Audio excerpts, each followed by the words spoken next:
Hello दोस्तों, क्या आपको पता है कि भारत में पिज्जा की शुरुआत कब हुई थी और पहली बार किस शहर के लोगों ने पिज्जा खाया था? और क्या आपको पता है कि अगर कोई व्यक्ति अपना लीगल कार्य कराने के लिए धमकी देता है तो उस व्यक्ति के ऊपर कौन सी धारा के तहत कितने साल की सजा हो सकती है? तो दोस्तों, वीडियो अगर पसंद आए तो लाइक और चैनल को सब्सक्राइब जरूर कर दीजिएगा। तो चलिए शुरू करते हैं।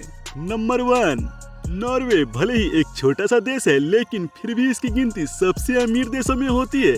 ग्लोबल पीस इंडेक्स में नॉर्वे को यूरोप का सबसे शांतिपूर्ण देश बताया गया है। न्याय और विकसित लोकतंत्र होने की वजह से यह सबसे सुरक्षित देशों में से एक है। सरकार अपने नागरिकों के साथ सकारात्मक संबंध बनाए रखती है और इस देश में जुर्म अन्य देशों के मुकाबले बहुत कम होते हैं। ये लोग दूसरे के मामले में कभी भी दखल नहीं देते हैं जब तक कि कोई उनसे राय न मांगे। नॉर्वे के लोगों को किताबें पढ़ना काफी पसंद है, तभी तो यहाँ के छोटे से छोटे शहरों में भी कम से कम 1 या 2 लाइब्रेरी देखने को मिल ही जाती है। यहाँ के लोग नेचुरल पर्यावरण में रहना ज्यादा पसंद करते हैं, तभी तो यहाँ के सरकार के द्वारा साल 2008 में अमेजन के जंगलों को बचाने के लिए मदद के रूप में $1 बिलियन दे दिए गए थे। आप नॉर्वे में चाहे जिस भी कोने में रहेंगे, आपको प्रकृति का अद्भुत नजारा देखने को मिल ही जाएगा। नंबर 2, तो दोस्तों, पिज्जा एक ऐसा फास्ट फूड है जिसके बारे में लगभग सभी लोग जानते होंगे और बहुत कम ही ऐसे लोग बचे होंगे जिन्होंने पिज्जा का स्वाद ना चखा हो। आजकल हर छोटे शहरों से लेकर बड़े शहरों में पिज्जा की दुकानें हैं, पर क्या आपने कभी सोचा है कि भारत में पहली बार पिज्जा कब आई थी और भारत के किस शहर में सबसे पहले पिज्जा की शुरुआत हुई थी?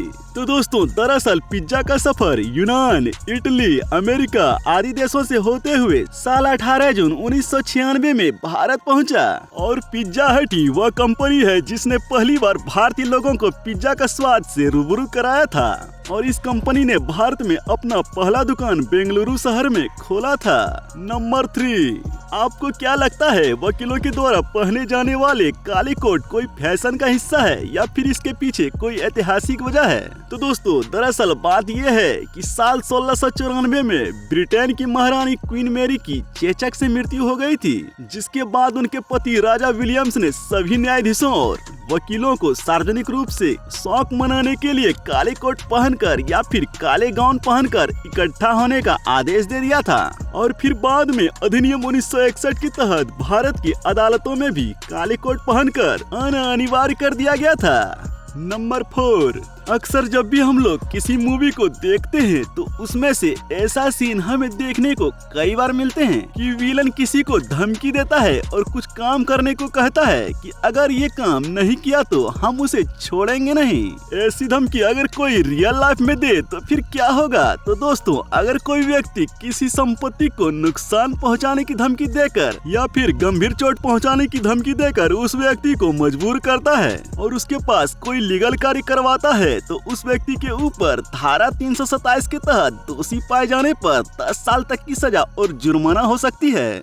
नंबर 5, दुनिया में एक ऐसा भी देश है जिसका इतिहास काफी पुराना है। लोगों के रहन सहन का तरीका और इस देश की गहरी संस्कृति बीते वक्त में जाने जैसा आपको अनुभव कराएगा।